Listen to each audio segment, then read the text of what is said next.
Hey friends, welcome to the Wednesday live stream. And I need to change something.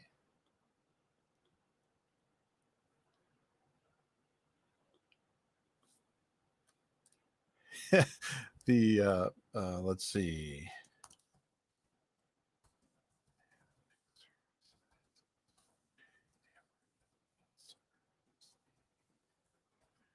And here we are.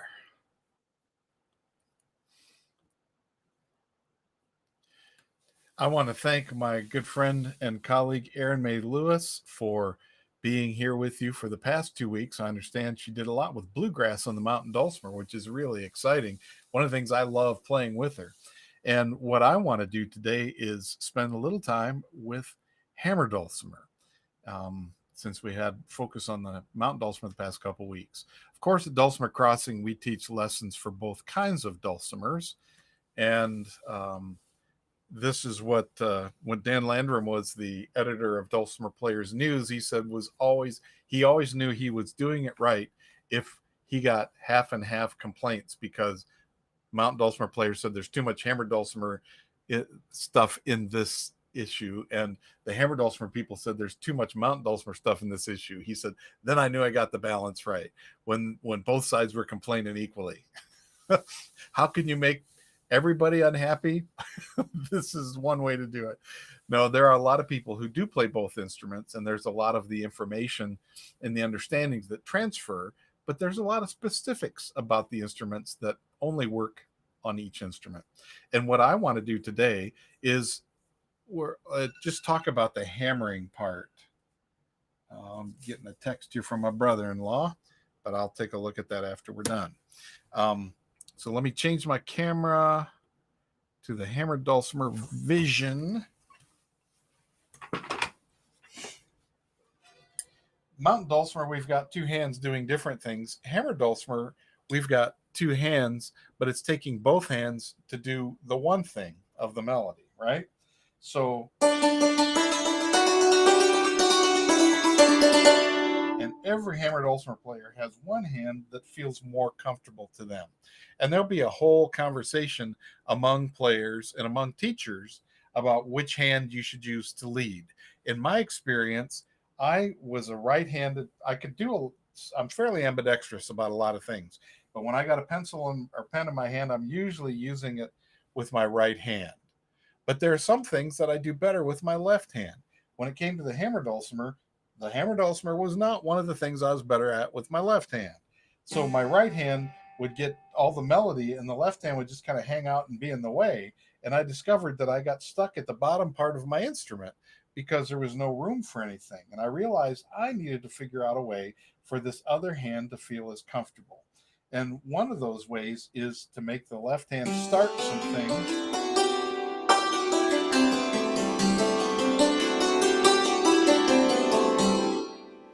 And so I would do all kinds of things to make sure that this hand got a lot of exercise. And I wanted to be able to have both hands do something separate from each other, so that the one hand could be doing something that has different timing.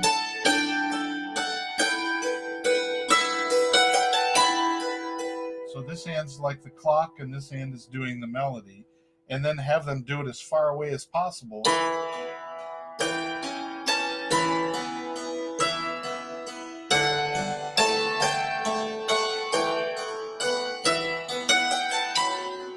And be able to go over distance and do things with accuracy. But to do that, I had to develop some exercises that are very mechanical, but also very effective.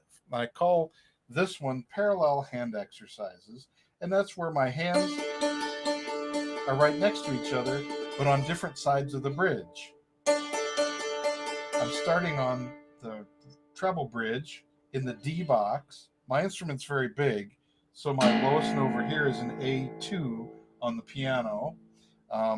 Here's the D3, A3, D4, G4, C4, D5, D6, D7. But what I'm doing is starting on both sides of the bridge. What's on this side is a fifth higher than what's on this side, but this is going to be more mechanical than musical. What I'm doing is alternating hands between everything I do, and whatever the right hand does, the left hand echoes but stays in place.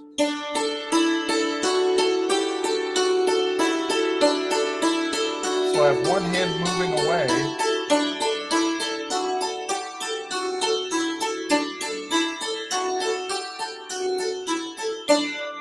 and my goal is to see, can this hand play as loud and evenly as the other hand? Can the moving hand be accurate? Can the other hand stay put, or does it start to drift? And where do I focus my attention with my eyes? And I end up focusing not on the hammers, but on the bridge caps, because the bridge caps don't move. The other thing that has an impact on what we're doing is, what is the color of your soundboard? Very light soundboards are going to show up all the shadows from the lights and the strings. So you'll see strings and you'll see shadows. Dark soundboards, I've had a black soundboard, didn't show up any shadows at all. And this soundboard has grain in the wood underneath, which is a different color. But when I focus on the bridge caps, my eye is focusing here, while my hammers are playing about an inch away, which is about the optimum place for tone production.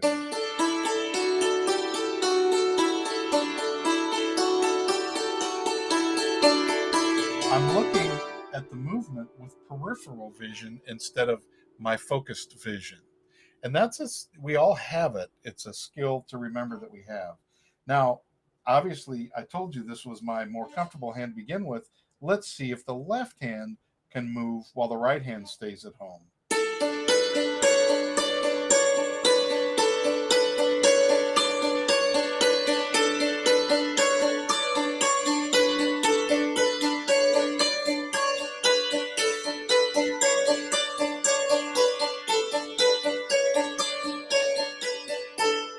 Now, that is very mechanical. It can be very boring, but what is happening is I'm imprinting in my hands and my brain and my sight the ability to play two different kind of things with one hand, with both hands, using both sides of my brain to accurately find and hit the strings. I'm aiming for single hits rather than, I want to have clarity while I'm playing. But what I want to do is also use one hand to stay at home so the other hand knows where to go to while they come to each other and return to each other. Now, that was starting and coming back to, what if can I have them be an octave apart?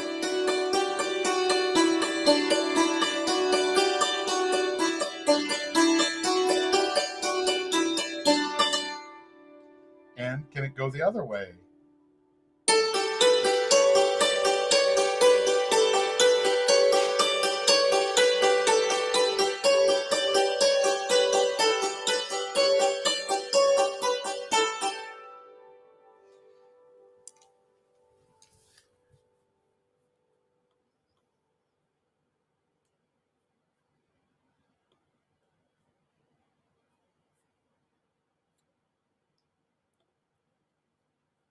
Okay. Good morning, Doug.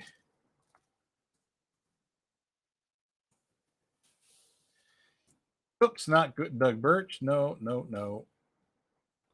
Thank you, Facebook, for inserting who you thought I wanted to talk to. And that's not who I wanted to talk to. So what I'm demonstrating here, and let's change the camera view here, is a strategy for getting both hands to be more comfortable playing, doing different things close to each other. Of course, we can move them farther apart from each other. And this is the kind of thing in the Hammer Dulcimer skills section that we have at Dulcimer Crossing. So let's take a look there for a minute.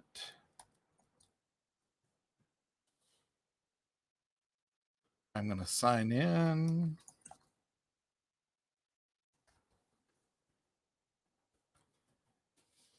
Of course, you already know we're going through a transition as we move to our new platform, but these lessons are all here right now.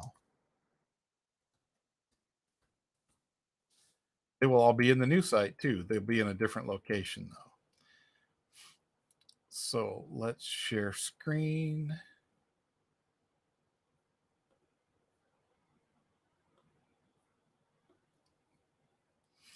And so here we are at Dulcimer Crossing. And when I look at the different skill levels, I can also see that we have tunes and skills for both instruments. Tunes for hammer dulcimer, skills for hammer dulcimer at different levels. Now, if you look here in the level 2 under skills, there's a parallel hands lesson series.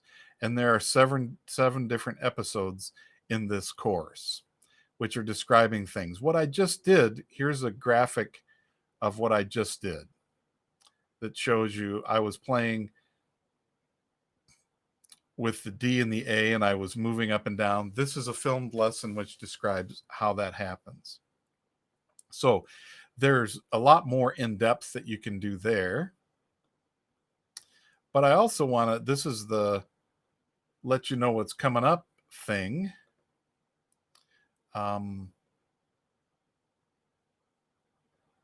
Here we go. Registration is open right now for my 6-week summer classes. And this kind of an exercise is in my hammer dulcimer hand separation skills and tune classes. I did one of these at the Berkeley Dulcimer Gathering called Hand Separation Gymnasium. And it's those kinds of exercises that we'll be doing. And if you click on this page for the, let's not do that. And I see your question, Doug. I'll get to it in just a minute. If you click here, you can get more information about each one of the classes. So this one takes us to this class, and it describes what we're going to be working on. It's a Zoom class, and you get PDF handouts, MP3 files for priming the pump, reinforcement, and a video archive of each class each week. So that's one of the classes that is offered this term.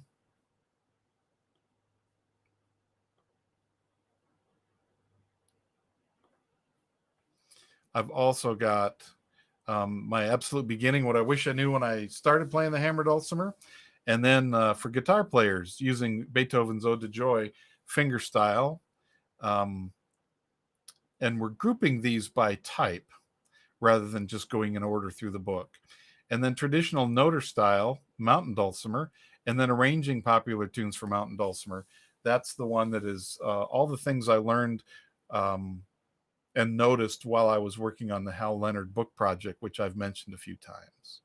So there's a link in the chat for if you're interested in any one of these classes. Registration is open right now, and we'll continue for one more week. There's just one more week to register because the classes start on June 12th. Now, your question, Doug. When your hands get further apart, are you relying on your peripheral vision in the same way?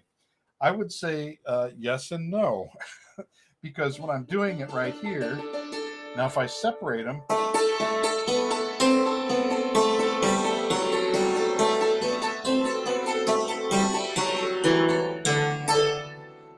I do it close together first so that I can trust that this hand is going to stay put.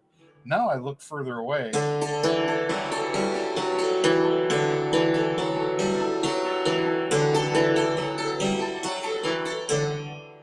And I don't end up looking in the middle here. My focus tends to be, I do a little laser pointer with my eyes to make sure you're going to be staying put. You're going to stay staying put. Right now I'm starting on the marked courses. But then my attention is over here on the bass bridge.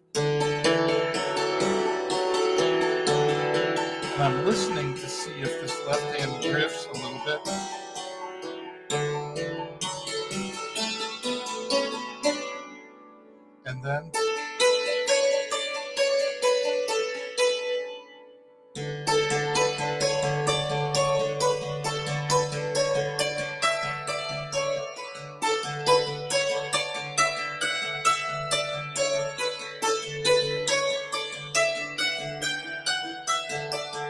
riff, right?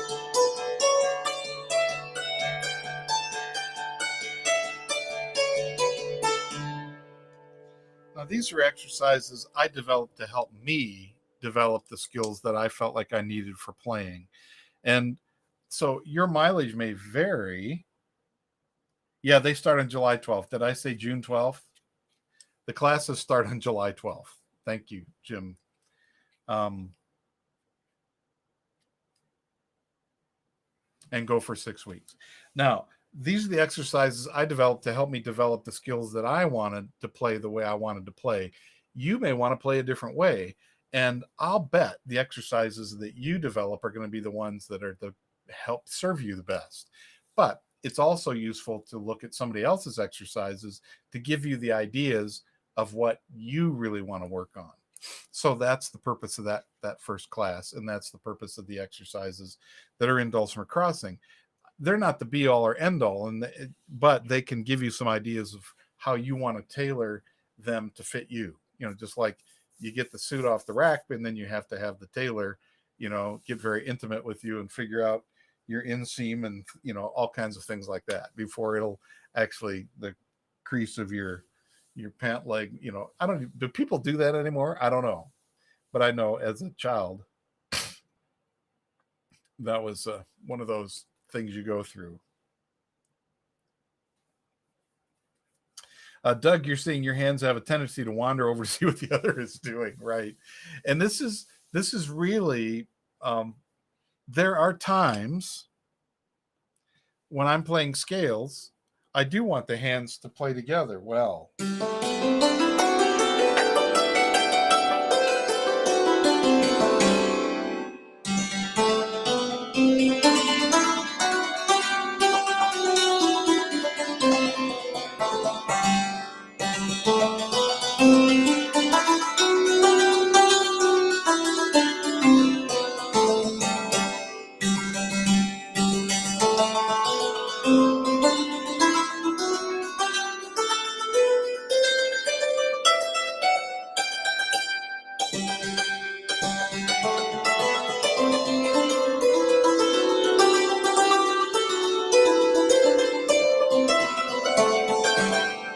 Now that's not musical at all, but is very mechanical.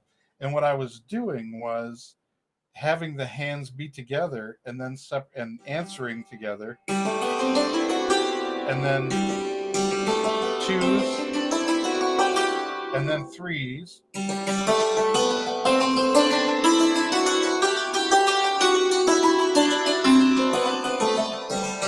and then fours.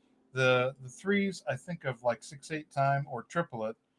Chocolate, apricot, raspberry, blueberry, strawberry, raspberry, coconut, and then Mississippi.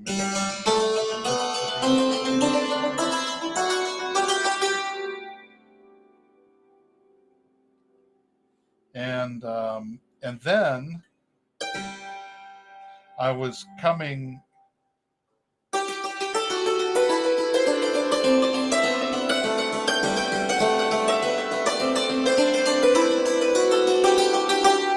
I was starting here and going in opposite directions in the boxes.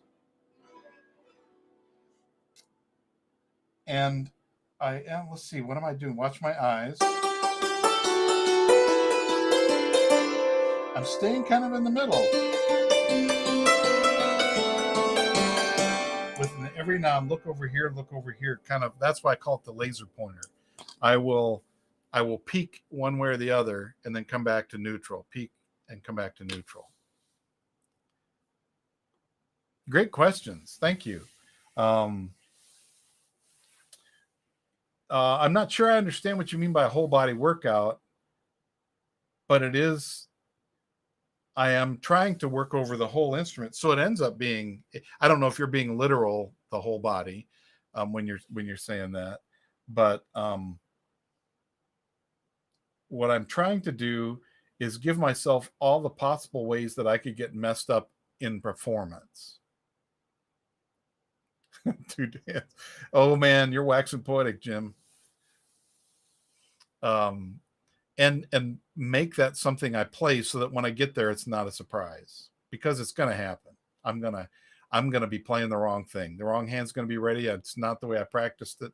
I know that's gonna happen.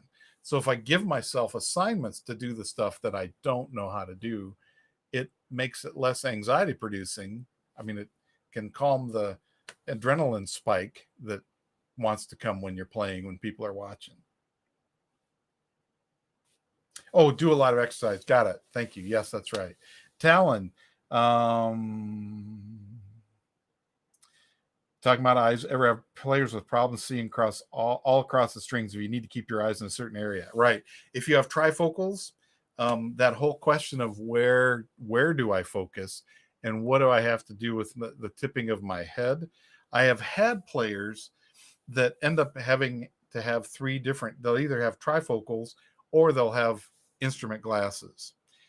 They have the kind which is, this is reading music and computer screen. They have to have that kind of in focus. And this is a little different focus. Now, I just went through all of that. I've had cataract surgery on both eyes in April and May. And after they did the first eye, my worst eye was my right eye, and it had the vision in a distance, but I could not see up close. My left eye could focus through the lenses pretty good in the distance, but mostly it was better with all. I'm very nearsighted, and so I would have one hand. This eye would be out of focus because this is too close, and this eye would be in focus with my glasses. And then they did the other eye, and then neither one of them was the same. And I had a concert to do. I was like, okay, I don't know if I'm going to be able to see everything. And I tried playing, and these are drugstore readers now. What's it like when and all of a sudden when I put the readers on, everything moved up closer because they're basically just magnifiers, and zoop, they moved, and that was different. And then it was a thing. Yes, you're going to have to pay attention to your body mechanics, Talon, and I know you already know this because you're going through it in a different way. If everything's in focus, like in the bottom couple of boxes, but up here it's not, you might end up having to tilt your head forward a little bit to get that next level of correction, and then keep your head up a little bit for this. If you're looking at music, I don't tend to have my music over in front of me. I tend to have it on the side. Let me change my. I'm going to move myself over here and turn this on so that you can. I don't know if you can see. Maybe not. This is my iPad, and I have. Let's turn off my tuner app. But here is a piece of music right now. I guess the camera is not showing that so much. I could do this. Let's see. Yeah, you can see it. So I can read here, and that's kind of in the same pathway horizontally. And I found that if I'm playing the kind of music that requires like accompanying a chorus or something like that, that it's much better to have the music stand to my right, correct, right here. And then depending on which side I am on the conductor, because usually when there's a chorus, the hammer dulcimer player is going to be on one side or the other, and it's different for different ensembles. But if the music is here and the conductor's up here, I know that this is the place for the peripheral for him pointing or her directing, keeping time and bringing me in. If the conductor's over here, the music stand is still over here low. It's not obscuring the audience's view of the playing, but it's also kind of in the same vein. And I've played on both sides of conductors.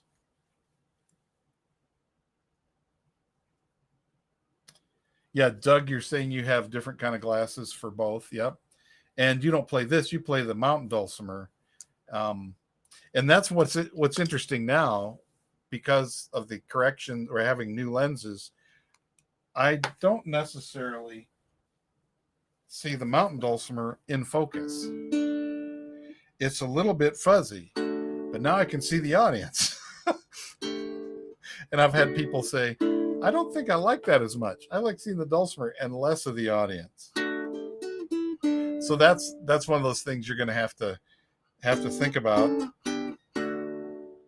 But yes, finding it so that it works for you is an individual project for everybody.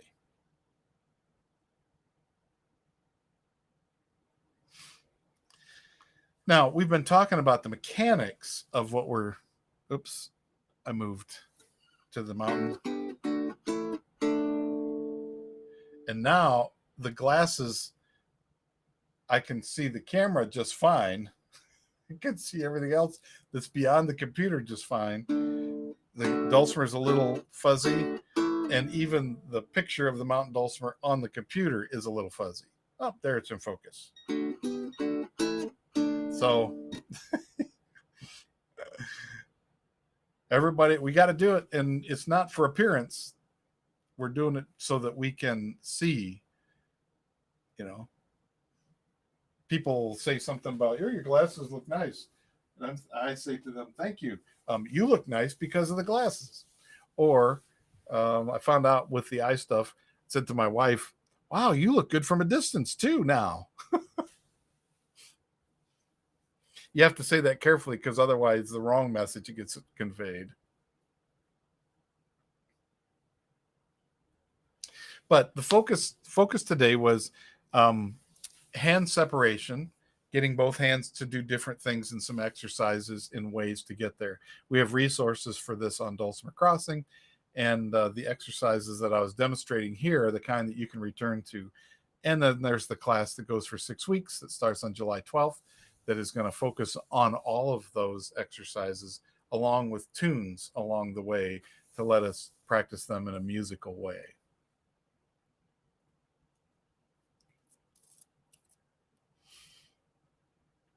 And again, I want to thank Erin May for being here as our guest host for the past 2 weeks.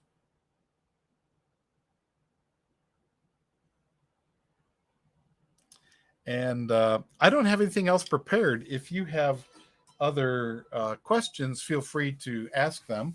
This will be archived on the Dulcimer Crossing site in the live events place.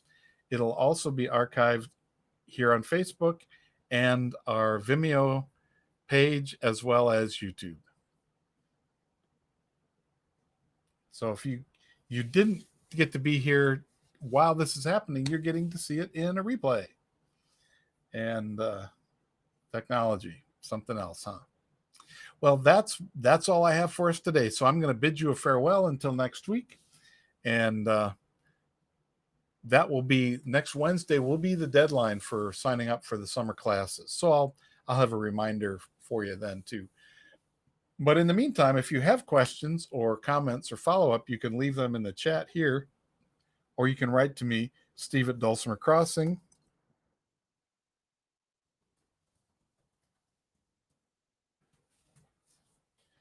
And give that input there.